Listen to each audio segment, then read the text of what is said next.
So earlier this week, we got some unfortunate news about a very well-known artist in the world of movies and television, and that is unfortunately, we got some bad news about Drew Struzan. Now, if you don't know who Drew Struzan is, you may not know who this person is, but you have definitely seen his works before. He's done a number of classic movie posters for various movies and television shows, specifically movies like, most notably, the Star Wars posters, Indiana Jones, Back to the Future, just so many classic movie posters. And unfortunately, we got some sad news from Drew's wife this week, Dylan Struzan, and I've got this story here. The post here from Facebook. There's a couple of them, which I'll go through this as quickly as I can. But it starts off by saying, "Good morning, all. I'm Drew's wife, Dylan Struzan. I come to you with a heavy heart. Several years ago, Drew was diagnosed with Alzheimer's disease.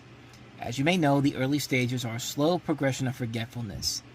This happens in the brain when the proteins in the neurons begin to fold improperly.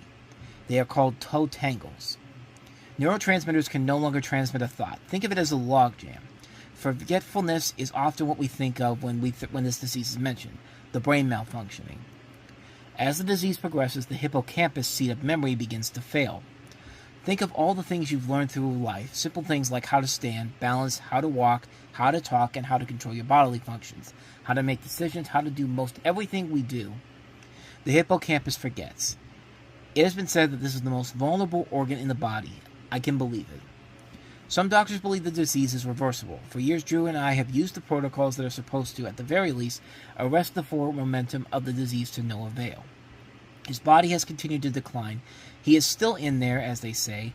It seems that specialized brains have an advantage as their knowledge is part of the structure of the brain, not just an add-on stored in the brain. Nevertheless, the loss of coordination are moving the information from the brain to a functional expression shortchanges his abilities.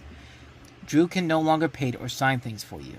He is not enjoying a well-deserved retirement, but rather fighting for his life. He hears all the comments you have left here on these pages. It encourages him. At first he was able to express his thought, but as time progressed, it became infinitely more difficult. I rely on our 60 years of marriage working as a team to remember for him. John, who posts many things here, relies on research in the many hours of interviews, both written and filmed, to fill in Drew's thoughts. Drew has left a strong legacy of love and joy in the form of his work. It has always been a love letter of sorts. His aim was to make the earth a better place in which to live by creating something beautiful, but like a flower, his season is ending. I and John will continue to curate Drew's legacy. My vision here is to bring the creative community to the fore. That's what our live streaming and videos are about. Many creatives sharing their craft with an insider vision of the job Drew was a master at. Let me rephrase that again. Many creatives sharing their craft with an insider vision of the job Drew was a master at juggling. I hope you spread the word that will help others enjoy true creativity. They call this the humanities because it is something unique to our species. Art is meant to be enjoyed. Drew always wanted his work to be uplifting. From your comments, I believe he has succeeded. It was always his mission to move art forward, being deeply influenced by the great artist and his professor at the Art Center, Lorser Feitelson, Feitelson. I think I'm pronouncing that right. Who introduced him to modernism, a period of artistic and literary experimentation that began in the 19th century. It sought to create new ways of expressing ideas. Drew was also influenced by the Impressionists, as you most likely seen above all in his art, the vibrance of color. His drawing skill was informed by the likes of Michelangelo and Pontormo, and those in the Italian Renaissance. Composition will always be foundational for Cezanne. The love you send is received with appreciation and often tears of joy. Those of you who have been touched by his work are his legacy. Please keep sharing your thoughts and experiences. It keeps him smiling through these difficult days. Keep remembering for him." And then just a couple days later, there was another update from her. And it says here, this was on March 28th. "Thanks for the memories. I have been reading your comments into the wee hours of the night and started again in the early morning. Drew and I are touched by the kindness and love you express. As a writer, I am particularly struck by your expressions of the associations of how the posters contributed to your love of film. It has given me a new perspective on the value of real art. Some of you have seen Drew blended culture with pop culture. This was the result of being classically trained but finding work money to provide for his family and pop culture. By the way, I found the demarcation between illustration as not art, but personal works as fine art a ridiculous insult. Be that as it may, I never considered the idea that his posters would foster a love of cinema, but you are absolutely right. And we loved cinema long before he put his talents to work for the film industry. One night a week, the drive-in, the Gilmore, 3 blocks away, charged $1 a card to watch double features. We had an old Falcon station wagon. Christian was tiny. We put his toys, blankets, and bed in the folded-down back, a virtual playground, grabbed our treats, couldn't afford the concession stand, and watched whatever was playing. Instant love. Thanks for bringing that thought around. And thank you for contributing your thoughts and experiences with Drew's work. It truly touches our hearts to hear these expressions. Drew was overwhelmed by the realization when he was able to do the cons. And up until then, he was genuinely solitarily working in his studio.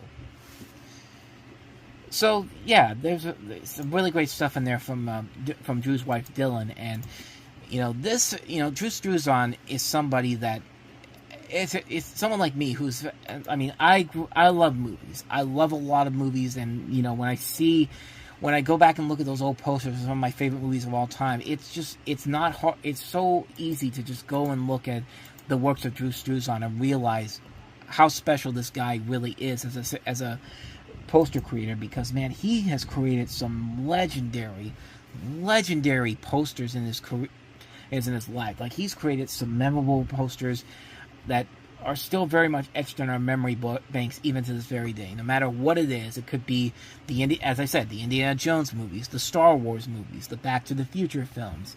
He's also done a lot of classic movies for posters for movies that weren't that great, like We're Back, a Dinosaur Story, or Stay Tuned had a great one done by him.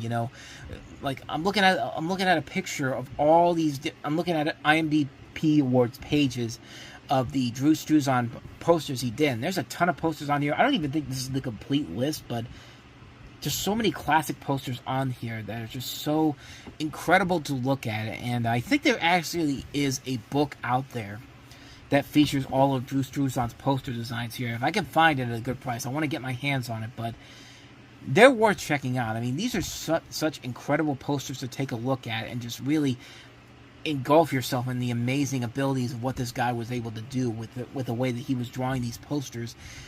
And they're all incredible works of art, honestly. I mean, like one of my favorite underrated ones is the one he did for the DuckTales movie, which, I mean, it's a DuckTales movie. You're not expecting to get...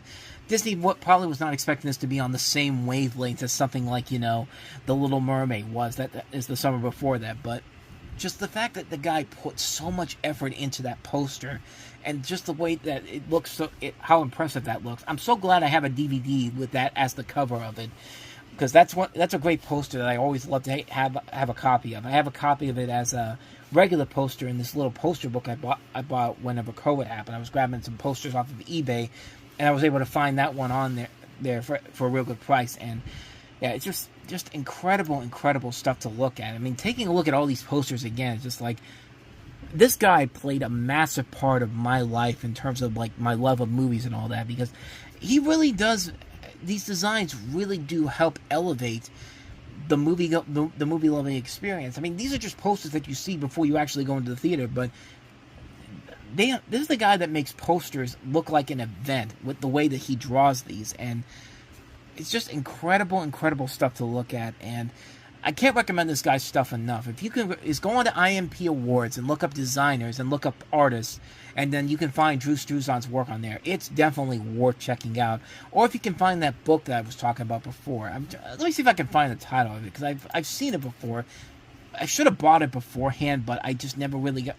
I didn't buy it because I think it was a little too expensive for me, but here we go, right here. The Art of Drew Struzan is what it's called, and it's a book by Amazon. It's available on Amazon for $26.38. Actually, there's two books on here. There's actually one called The Movie Posters of Drew Struzan that I see on eBay, which I think this is a different book altogether, because the one I'm seeing on Amazon also features Harry Potter.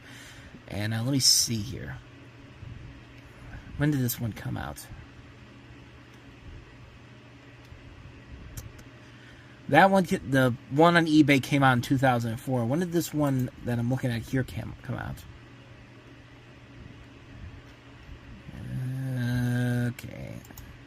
I know this is just dead air here, but I'm trying to find it. The new one's 2010. So yeah, the one that's on Amazon is actually cheaper than the one to get. It's actually cheaper to just go on to Amazon and pick it up there, and it's definitely one you want to check out. I'm definitely going to get my hands on it now, especially now with the possibility that we could be seeing one of the great legends so sadly leaving us soon. But yeah, Drew Struzan, man, I mean, there's nothing more you could say about this guy's great works that hasn't already been said already. He's just such a terrific designer, a terrific guy. Like, you know, you could tell that whenever you watch him in these interviews and all that, like, his passion for putting these posters together, they're just impressively handled. They're just so impressively put together, and we don't get guys like this anymore. Nowadays, posters are just taking the stock photos of the stars of the movie, and then that's it. Yeah, they're not even doing that. Sometimes it's just AI versions or posters that clearly have a lot of photoshopping done on them.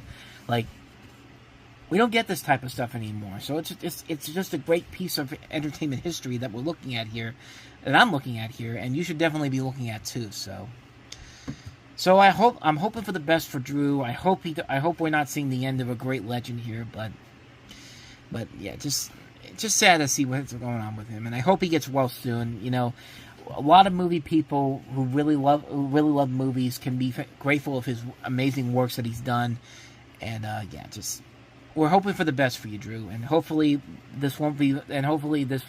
your life's not going to end anytime soon, but thank you for the great work. I think a lot of us really do appreciate it. So,